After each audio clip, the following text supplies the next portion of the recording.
Ouzbek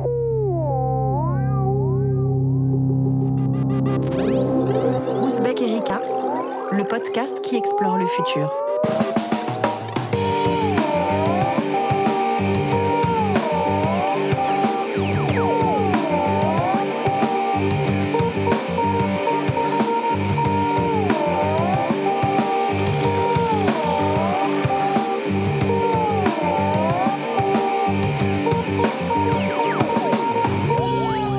Salut les turfos et bienvenue dans cette nouvelle émission d'Ouzbek Erika, l'émission qui part à la recherche des manifestations du futur sous toutes ses formes. Et aujourd'hui on en tient une entre les mains, un roman graphique qui explore tout un tas de questions, notamment celle de la réalité virtuelle et de la place de l'homme et de la femme dans un monde où tout, absolument tout, est possible.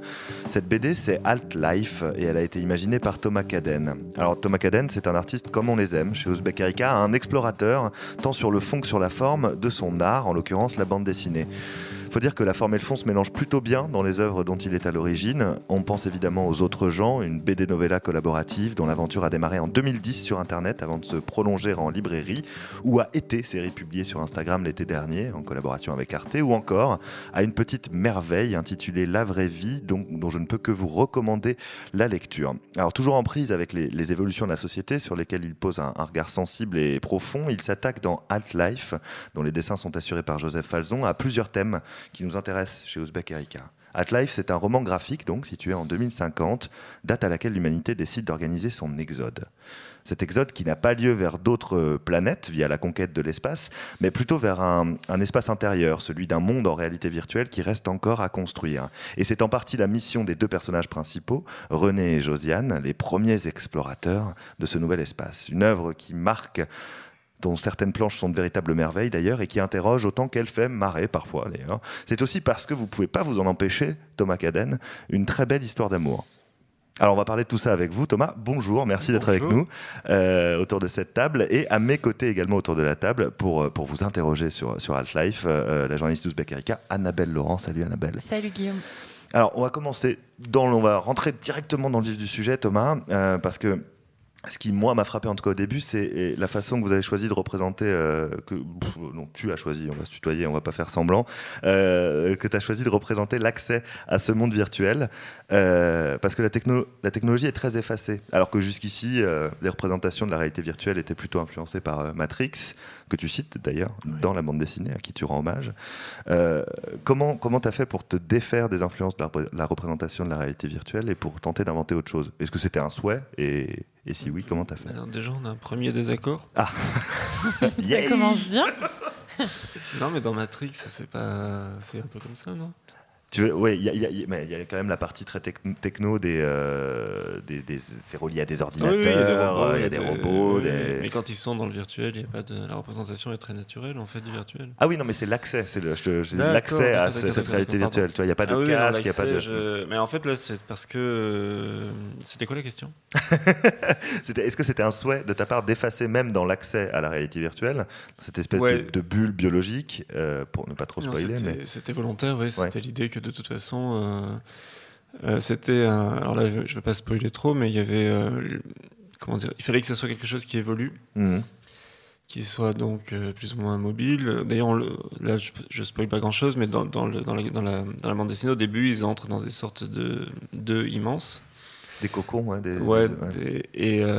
lesquels deviennent plus petits au fur et à mesure de la bande dessinée. Quand le reste de l'humanité arrive, enfin même eux, ils finissent par être dans des choses qui sont plus petites. Donc l'idée, c'était d'avoir quelque chose qui évoque effectivement un truc. Alors j'ai lu des critiques qui citaient cette influence. J'y avais pas pensé, mais c'est peut-être Existence, où on avait comme ça la technologie vue un petit peu comme une sorte d'extension biologique, un peu comme un parasite. Ouais. Donc oui, c'est volontaire. D'accord. Et on a ces deux personnages donc qui évoluent là-dessus. Je crois qu'Annabelle, t'avais un truc à dire sur René et Josiane, très joli prénom. N'est-ce pas, oui. Alors ils sont nés en 2030, c'est ça ? Je sais plus ça. C'est ça. Et donc t'as pris les prénoms de 1930 juste Non, alors j'ai pas fait comme ça. Il y avait un côté évidemment pour la blague tout début.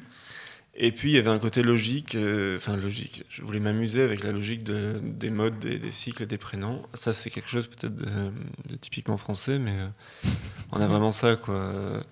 Les Léons qui reviennent. Là, on a un retour des Léons, des Marcel, voilà, qui deviennent. Et en plus, je veux dire, c'est des choses que c'est comme toutes les modes, quand on se rend compte que on se met à tolérer d'abord, puis à bien aimer, puis à donner ses prénoms à nos enfants. Alors même que 10 ans plus tôt, on les trouvait, on considérait que c'était le comble de la ringardise. Et c'est normal, et c'est très bien, et voilà. Mais donc ça m'amusait de prendre des prénoms qui ont quand même a priori un avenir très compromis, parce que je suis pas certain que Josiane et René reviennent vraiment à la mode. Mais de me dire que voilà, ils pouvaient avoir une chance. Un retour de hype hypothétique. Exactement, un vrai retour de hype. Et donc ils prennent un peu le rôle de Adam et Ève, nouvelle génération. Et ils ont des approches très différentes quand ils arrivent dans ce monde virtuel. L'une est plus dans la découverte, l'expérimentation. L'autre a plus de retenue et tout de suite beaucoup plus de frustration. Il a d'abord de la frustration plutôt que de la retenue, je pense. Ben justement, qu'est-ce qui représente pour toi ces deux personnages à travers ces deux approches Ils représentent les outils de ma propre conversation. En fait. Avec toi-même. Ouais, c'est-à-dire que je peux pas avoir deux personnages qui sont exactement les mêmes, en fait, le propos le dispositif de mon écriture, c'est souvent ça, c'est une sorte de dispositif conversationnel. Et je veux pas monologuer avec moi-même, ça n'a aucun intérêt. Et comme il se trouve que j'écris souvent seul, pas toujours, mais souvent, et là, en l'occurrence, que j'ai écrit seul, et que je considère qu'on est souvent plus intelligent à plusieurs, je me rends plusieurs. Tu t'es démultiplié.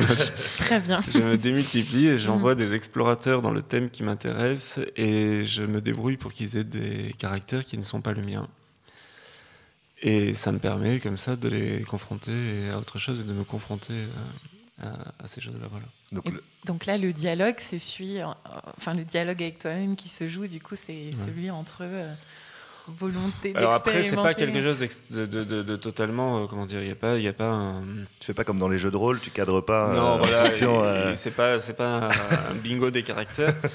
Mais il y a effectivement, Josiane au départ est beaucoup plus pragmatique. René aimerait bien, mais il n'y arrive pas, tout simplement. Il y a aussi ça, c'est que lui est finalement assez frileux, peut-être, ou il se pose trop de questions. Il a peur avant de plonger, alors qu'elle plonge et elle se pose des questions après. Et ce que ça permet d'avoir un parcours différent et évidemment il y a des points de rencontre parce que l'idée n'était pas les personnages sont pas deux personnages en opposition, ils sont deux personnages différents. Mais dans le personnage de Josiane se manifeste la première chose qu'on se dit quand on se dit si je vais dans un monde virtuel, qu'est-ce que je testerai en premier, où tout est possible, qu'est-ce que je testerai en premier. Alors évidemment, il y a une importance fondamentale dans l'expérimentation de Josiane qui est ah pardon, dis-le. Le corps et le cul des partous dans tous les sens, ses fantasmes, mais c'est pas que Josiane, René aussi. Alors oui, mais René a plus. Il y arrive pas. Il a plus de mal, mais il tente effectivement, et c'est ce qu'on ferait tous. D'ailleurs, il tente. Et est-ce que c'est, comment dire, c'est pourquoi une telle importance ? Est-ce que tu avais envie de réfléchir sur la question du désir, dans l'infinité des possibles ? Il y a plusieurs choses. Déjà, à l'origine du projet, il y a le désir c'est une question de désir, de travailler avec Joseph, et notamment parce qu'il m'avait montré des carnets dans lesquels il y avait des dessins érotiques, des choses comme ça, et que je me disais il faut faire une histoire avec des choses comme ça. Voilà. Ensuite, il y a le thème, mais exactement comme dans la vraie vie où je parlais d'Internet et je n'envisageais pas de parler d'Internet sans montrer des images pornographiques. Là, il y a de toute façon cette idée que je vois mal comment on peut envisager d'intégrer le virtuel alors qu'on est justement plus soumis à quoi que ce soit comme contrainte sociale, morale ou autre, sans envisager la question du désir, la question du sexe et du corps. Donc de toute façon, ça me paraissait indispensable. Et ensuite, en plus, c'est quelque chose qui est très concret. Aujourd'hui, la VR, sauf erreur de ma part, le seul domaine dans lequel ça fonctionne, c'est le porno, quoi. Et les jeux vidéo. Mais les jeux vidéo, économiquement, ça fonctionne. Ça commence à marcher un peu, mais oui, effectivement, l'expérimentation vient du porno de toute façon. En général, c'est souvent le porno qui démarre, quoi, qui est le premier moteur. Donc ouais, ça me paraissait très logique parce qu'en fait, il y a bien d'autres choses, mais Enfin, je sais pas, il suffit de voir Internet, quoi.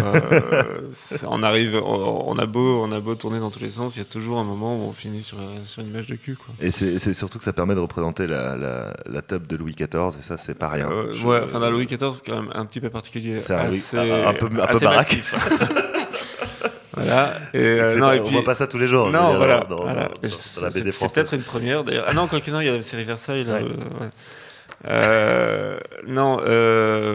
Et puis il y a aussi de toute façon la question du fait que la question du corps, la question du désir et la question de la sexualité sont quand même des portes d'entrée, si j'ose dire, extrêmement intéressantes sur la personnalité tout simplement, sur les motifs, comment dire, tout ce qui construit un individu.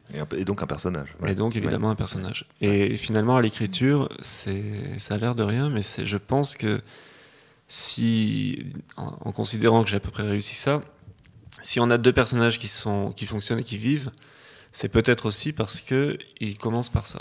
Et que donc d'une certaine manière, on est arrivé au plus intime de l'intime chez eux, et on commence par explorer ce qu'ils ont de plus personnel. Ils sont réellement et métaphoriquement mis à nu, quoi. Ouais, voilà. Ouais. Est-ce que, moi en tout cas, comme je l'ai vu, c'est que le désir, c'est le point de départ d'une réflexion plus globale sur l'infinité des possibles, et trop de choix tue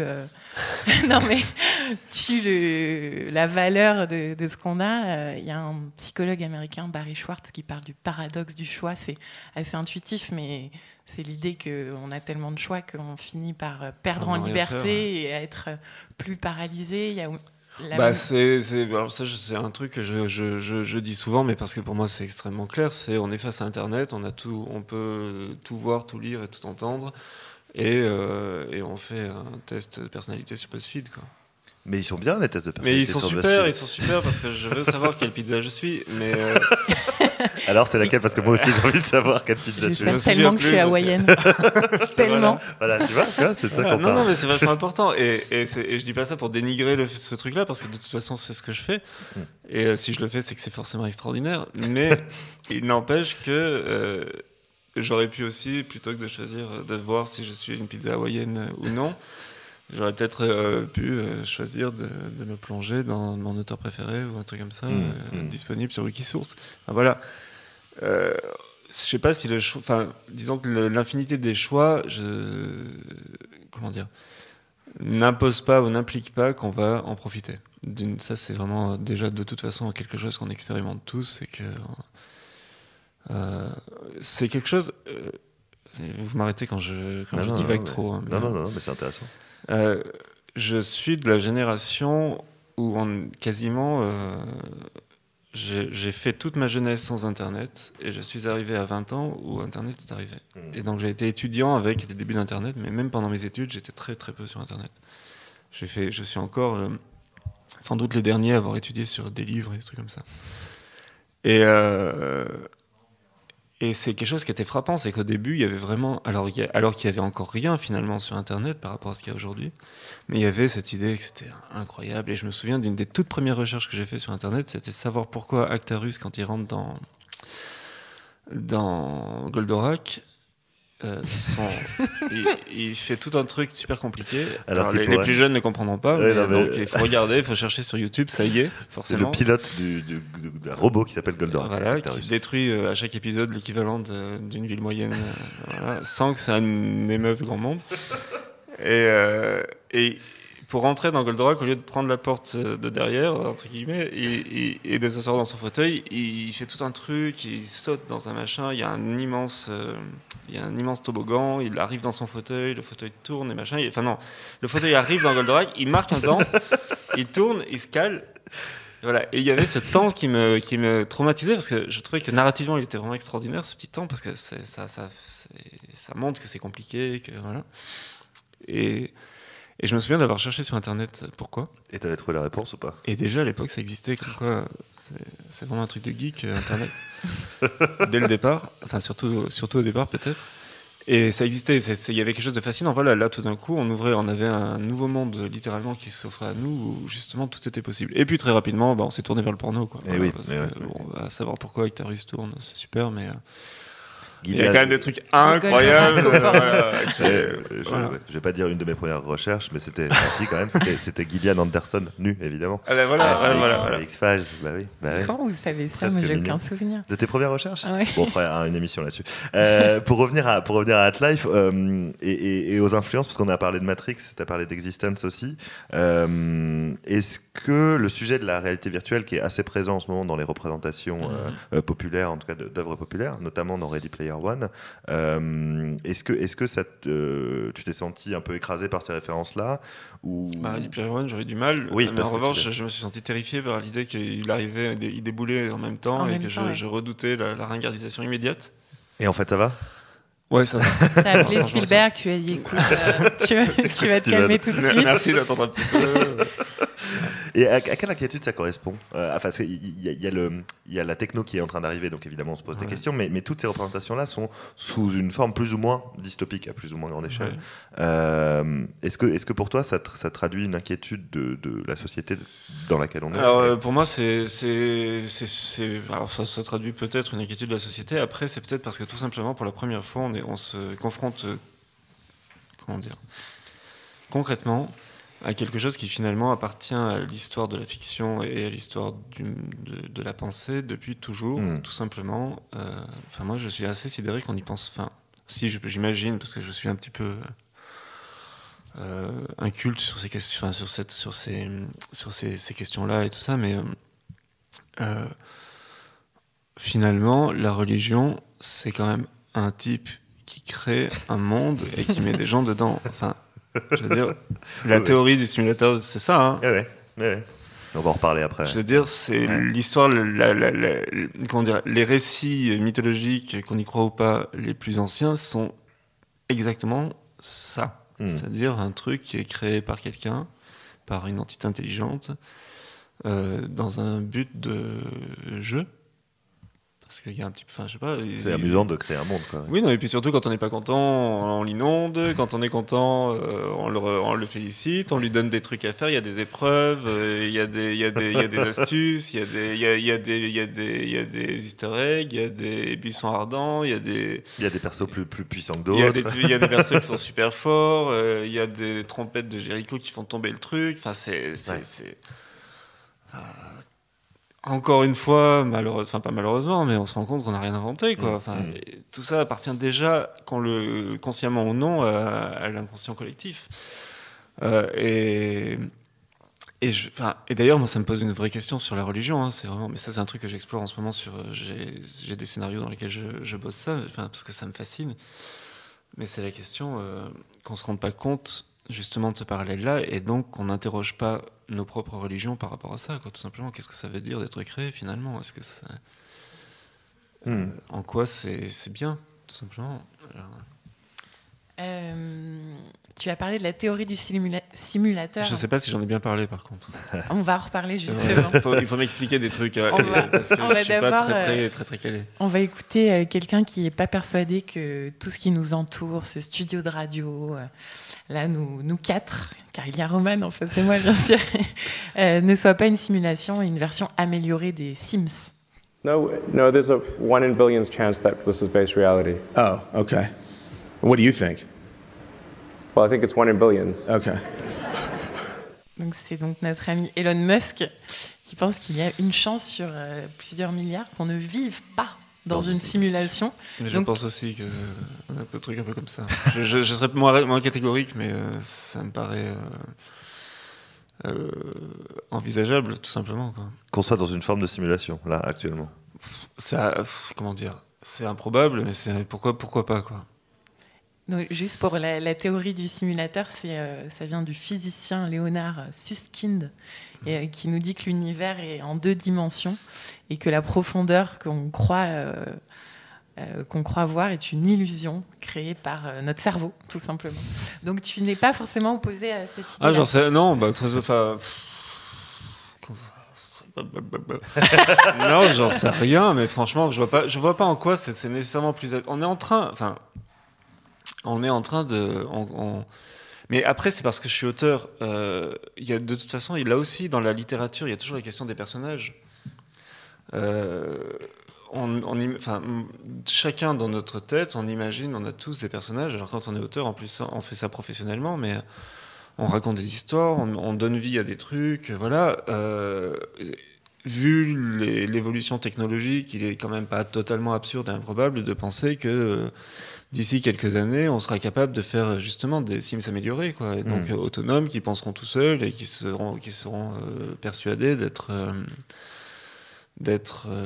venir de nulle part, et voilà. Et Pour une conscience d'eux-mêmes. voilà, j'en sais rien, mais pourquoi pas. Enfin, donc peut-être qu'on est les dindons de la farce. Hein, ça me paraît un peu compliqué, mais je me garderai bien. Enfin, je ne mettrai pas ma main à couper qu'on n'en soit pas, quoi. Mais c'est des choses et des thématiques qui t'intéressent. Enfin, je veux dire, Elon Musk, ça t'apparaît. Enfin, tu connais, tu vois un peu de quoi il parle. Oui, bien sûr. Oui. Ça, je savais qu'il avait dit ça. Oui, Mais tu te définis comme quoi? Comme techno critique, techno enthousiaste, techno. Je suis phobe. Sceptique. Ah non, ni phobe, ni sceptique, non. Je suis curieux. Je suis extrêmement curieux, un petit peu inquiet quand même, parce que ça me paraît fou de ne pas l'être. Mais c'est presque plus pour des questions politiques, en fait. Je suis par exemple inquiet, pas parce qu'on est capable de faire des choses, mais parce qu'on n'est plus capable politiquement de les contrôler. Enfin, parce qu'on a cédé le pouvoir, en fait, tout simplement. Et c'est plus ça, en fait. Finalement, je suis moins inquiet de Google que des États qui sont pas foutus de lui dire de se calmer, quoi. Je suis...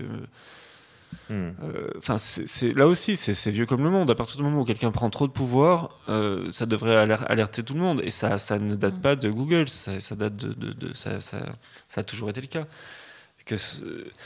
Après, sur la technologie ou moi, je suis incroyablement curieux. Comme je vis dans le monde de la bande dessinée et que dans la bande dessinée, il y a une énorme sensibilité sur la collapsologie. Et que, comme dans d'autres. Je sais pas, mais la moitié de la bande dessinée est fan de Pablo Servigne et tout ça. Donc, ils sont tous en train de... Je dis ça sans moquerie du tout, hein, parce que ça aussi, ça m'intéresse beaucoup et ça me travaille. Mais ils sont tous plus sur l'aspect... de toute façon, la technologie, c'est bien beau, mais dans 10 ans, c'est fini. Donc, ça m'intéresse aussi. Donc voilà, je suis très curieux de tout ça. Après, comme j'aime bien mon mode de vie, l'air de rien, j'aimerais bien que les uns, même si je me doute bien qu'ils n'ont pas tout à fait tort, n'aient pas entièrement raison. Mais là, c'est un peu de la pensée magique, quoi. Voilà, ça relève de la foi, quoi. On est tous un peu là, hein, de toute façon. Voilà, je crois. Donc non, et voilà, je suis curieux. Ce que dit Alt-Life, c'est pas que la technologie c'est fini, c'est plutôt l'inverse. On a l'impression d'une marche forcée vers le progrès, avec certaines résistances qui finissent par... aucune résistance n'est possible, en fait. Tout le monde finit parce que le monde faire va mal, la transition.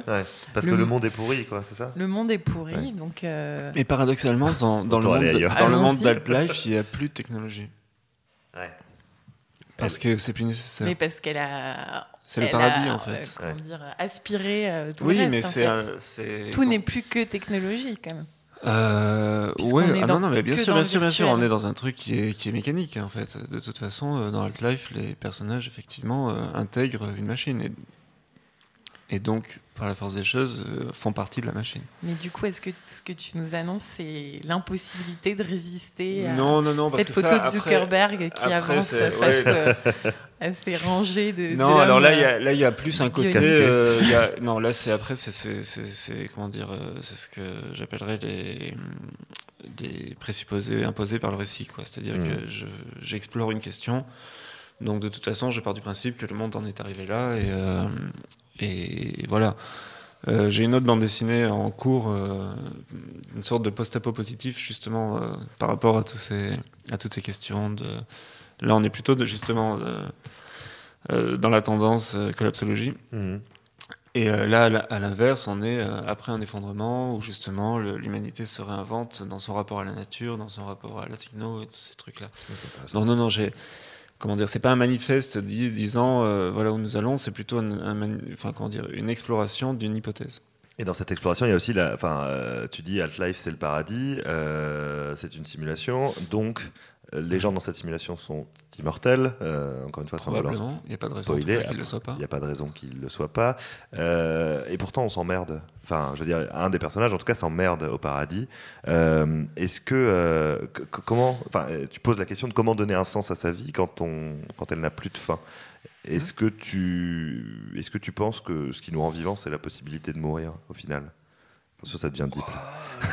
Alors là aussi, je pense que je suis incompétent. Il faudrait que je fasse une BD là-dessus pour trouver ma compétence, parce que comme ça, je pourrais réfléchir avec des personnages. J'imagine que, basiquement, un petit peu quand même, hein, il y a des chances.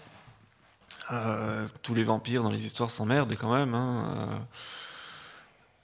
Et un des trucs les plus terrifiants que j'ai jamais vu au cinéma, c'est dans Entretien avec un vampire, quand les deux... Tu cherches le nom des personnages ? Je ne le trouverai pas, mais les deux personnages féminins, les deux vampires, la petite fille qui est enfermée dans son corps d'enfance, qui est déjà en soi une abomination, Exact. Et sont emmurés. Oui. Ah, ça c'est un truc, rien que d'y penser là. On va Petit malaise dans le studio, attention. C'est horrible. Un peu d'air, un peu d'eau. Donc ça, non, l'éternité c'est un truc quand même qui en soi pose beaucoup de questions. Non, mais je sais pas en fait. Un truc qui me frappe, c'est que quand c'était pas possible, l'humanité cherchait à se libérer de la souffrance. Enfin, elle se cherche toujours. Du travail et de tout ce qui était contrainte en fait. Il y a quelques époques où quelques personnes ont réussi plus ou moins à le faire, c'est-à-dire on avait dans l'Ancien Régime une certaine noblesse qui pouvait faire semblant de vivre de rien, mais bon, il se trouvait qu'ils étaient quand même tout le temps malades et qu'il fallait bien vivre dans des châteaux où on avait froid, et voilà. Et il y avait de toute façon la peur...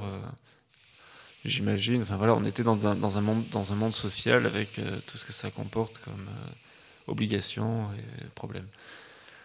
Mais toute l'idée de l'évolution, toute la promesse de l'évolution, c'était on va se libérer de l'effort, on va se libérer de la maladie, on va se libérer du travail. Et au fur et à mesure qu'on y arrive, on se rend compte qu'on s'y accroche. Moi, c'est quelque chose vraiment qui me frappe, comme ça aussi, ça c'est arrivé assez récemment. Jusque dans les années 70-80, la science-fiction, c'était quasiment ça. C'est-à-dire, il y avait toujours un petit peu cette idée, dans l'avenir, les robots vont nous remplacer. Voilà.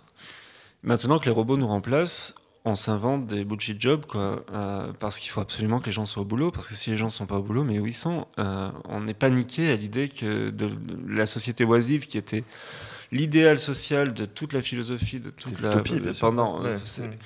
Pendant à peu près 2000 ans, c'est devenu le cauchemar. Alors, peut-être plus le cauchemar du gouvernant, parce qu'il se demande comment il va gouverner si les gens n'ont plus peur du chômage, si les gens n'ont plus besoin de... C'est ce que je dis un peu à la fin, d'ailleurs. À la fin, ça spoil pas grand-chose, mais c'est un des trucs dans Half-Life où il y a cette question de comment on tient les gens, en fait. Ouais. Et avoir une société où, par exemple, les gens se contenteraient de se cultiver, de réfléchir et de discuter, c'est quelque chose, et de créer. Et voilà, c'est un truc, je pense, qui, l'air de rien, est un vrai problème politique. Oui, parce qu'en plus, ça pose la question de l'utopie, puisque les gens qui rejoignent René et Josiane à un moment donné, l'humanité les rejoint. Encore une fois, je ne spoile pas, mais il y a quand même, ils recréent un petit bout de société dans laquelle ils réintroduisent assez vite un échange marchand, une forme d'échange marchand. Enfin, ouais, c'est-à-dire que les gens arrivent quand même. Les gens arrivent avec, là on va faire du Piketty, mais ils arrivent avec un capital différent. Ouais. Et c'est un capital non pas financier, mais un capital de mémoire, donc de capacité à imaginer, de capacité à garder ce qu'on imagine, de capacité à...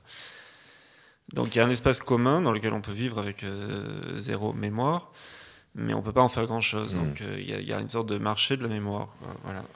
Sachant que donc, ceux qui arrivent avec un maximum de mémoire sont évidemment plus gâtés que les autres. Ils peuvent faire plus de choses. Voilà. Ouais. Et que nos deux héros ont une sorte de mémoire illimitée. Ce qui est bien. Parce que ce sont les premiers. Voilà. Et quand ils arrivent, ces nouveaux, Josiane les calme tout de suite. Elle s'énerve sur une page entière en leur disant « Vous essaierez de réinventer la pluie, la maladie, la faim, la mort, mais ça ne marchera pas parce que vous n'y croirez plus, parce qu'il y aura autant de réalités que d'individus. » Donc, Ça, c'est un discours optimiste. politique, en fait. Ouais. Mais là, c'est optimiste pour le coup, parce que d'une certaine manière, elle douche l'espoir des puissants de le redevenir. C'est-à-dire que tout ce qui reste de leur puissance quand ils arrivent, c'est leur capacité. Parce que c'est les plus riches qui arrivent au début, donc ils se présentent, ils sont tous là avec leur titre de CEO, assez fiers d'eux, voilà, ils sont un peu chefs du monde, mais en fait, elle leur explique que maintenant ils sont très riches de mémoire, mais qu'ils ne sont plus chefs de personne et qu'ils n'ont aucun moyen de le redevenir en fait, parce que on est chef, parce qu'on a de la contrainte, parce que. Mais ça, c'est vraiment c'est très basique, mais. Dans un monde de paix, d'abondance et comment dire, enfin voilà, on n'a pas besoin de dirigeants, quoi. Mais après tout, c'est notre président qui l'a dit hier. De toute façon, c'est révolutionnaire ce que tu es en train de dire. Les riches, je ne sais pas si on va le diffuser. Non, mais notre président lui-même a dit hier, les riches n'ont pas besoin d'un président. Ils se débrouillent très bien tout seuls. Et ben voilà. Et ben dans Alt-Life, tout le monde est riche. Et on n'a plus besoin de président. Au revoir.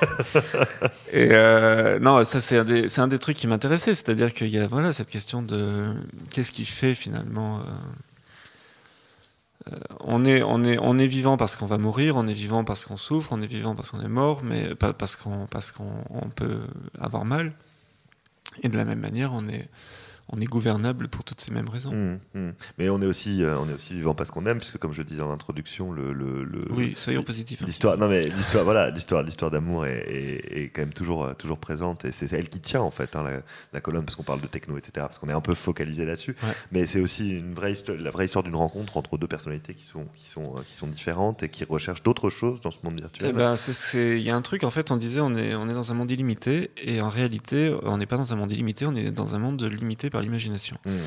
Et c'est une sacrée putain de limite. C'est-à-dire que déjà, si on a peu d'imagination, on est dans un monde tout petit.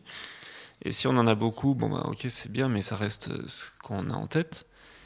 Et en fait, là où leur rencontre et surtout leur évolution, enfin leur relation va évoluer, c'est qu'ils ont tout simplement besoin d'altérité. Ouais. Et à moins d'être un auteur génial comme moi et de créer des personnages pour avoir de l'altérité, ça suffit pas en général. Enfin, même moi d'ailleurs dans mon salon avec mes personnages, j'aime bien quand il y a des copains qui viennent pour discuter un peu, parce que ça suffit pas. Et Josiane et René, c'est un peu pareil. Ils ont plein de trucs. Josiane, elle est plus forte pour se laisser piéger par son propre imaginaire. Mais il n'empêche que l'un et l'autre, ils sont finalement une altérité qui se propose à l'autre. Donc ça me... Enfin voilà, c'était surtout aussi ça que ça exprime, et leur relation évolue par rapport à ça.